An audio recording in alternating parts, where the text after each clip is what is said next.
Hello friends, Jaya's કિચનમાં આપનું સ્વાગત છે। આજે હું તમારી સાથે શેર કરીશ ટેસ્ટી અને જમવાની મજા પડી જાય એ રીતે બનાવેલી પાઉંભાજીની રેસીપી। તો વિડીયો એન્ડ સુધી જરૂરથી જોજો જેથી બધી ખબર પડે। તો ચાલો રહસ્યની જોવાની હવે શરૂઆત કરીશું।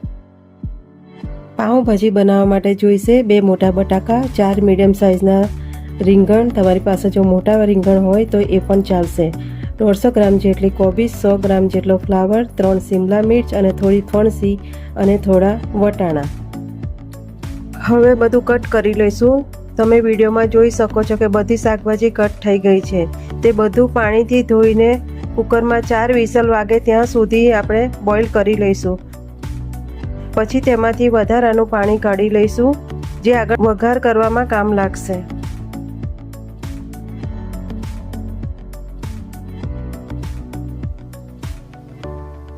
વધારાનું પાણી એક બાઉલમાં કાઢીને સાઈડ પર રાખીશું। પાણીની આગળ જરૂર પડશે પ્રોસેસમાં વઘાર કરીશું ત્યારે। બોઇલ કરેલું શાકભાજી ક્રશ કરી લઈશું। હવે આપણે વઘારની તૈયારી કરીશું। વઘાર માટે 3 મોટી ડુંગળી ઝીણી કટ કરી લીધી છે અને 2 મોટા ચમચા ગરમ તેલ કરીશું અને પછી ડુંગળીને સાતરીશું। જ્યાં સુધી ડુંગળીનો કલર ચેન્જ ના થાય ત્યાં સુધી એને સાતરીશું। ડુંગળીનો કલર ચેન્જ થઈ ગયો છે। હવે 4 મોટા ટામેટાની પ્યોરી એડ કરીશું અને ઉપરથી થોડું મીઠું છાંટીશું જેથી જલ્દી ચડી જાય। ત્યાર પછી તેમાં આદુ, લસણ, મરચાંની પેસ્ટ એડ કરીશું અને બધું સાતળી લઈશું। હવે તેમાં પાઉંભાજીનો મસાલો એડ કરીશું 2 ચમચી જેટલો। પછી એમાં બીજા મસાલા એડ કરવાના છે, ધાણા જીરું પાવડર, હળદર, મરચું, મીઠું અને બધું એડ કરી મિક્સ કરીશું।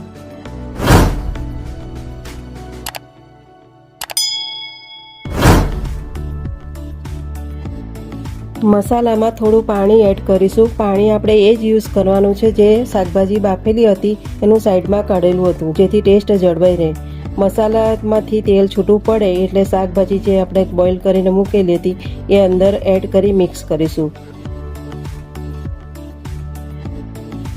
ઉપરથી 1 મોટી ચમચી જેટલું બટર એડ કરી રહેવા દેવાનું છે। બીજી બાજુ પાઉંભાજી વધુ ટેસ્ટી કરવા માટે એક તડકા પેનમાં તેલ ગરમ કરીને લાલ મરચું તતડાવીશું તરી જેવું કરવા માટે જેથી પાઉંભાજીનો ટેસ્ટ વધુ આવે। તડકો તૈયાર થઈ ગયો છે। હવે પાઉંભાજી ઉપર પાથરીશું જે તમે વિડીયોમાં જોઈ શકશો। હવે આપણે સર્વ કરીશું। પાઉંભાજી સાથે મેં 2 પાઉં શેકીને સાઈડ પર રાખેલા છે। તમે તેલ કે બટર, ઘીમાં જેમાં ખાતા હોય એમાં શેકી શકો છો। પાઉંભાજી સાથે કટ કરેલી ડુંગળી, ધાણા અને લીંબુ મૂકીશું। જ્યારે તમે જમો ત્યારે પાઉંભાજીની અંદર મિક્સ કરીને સ્વાદ માણી શકશો। ફ્રેન્ડ્સ, જો તમને પાઉંભાજીનો વિડીયો ગમ્યો હોય તો લાઇક, શેર એન્ડ સબસ્ક્રાઈબ જરૂરથી કરજો। હજુ સુધી જેણે પણ સબસ્ક્રાઈબ નથી કર્યું એ સબસ્ક્રાઈબ કરજો મારી ચેનલને। Thank you.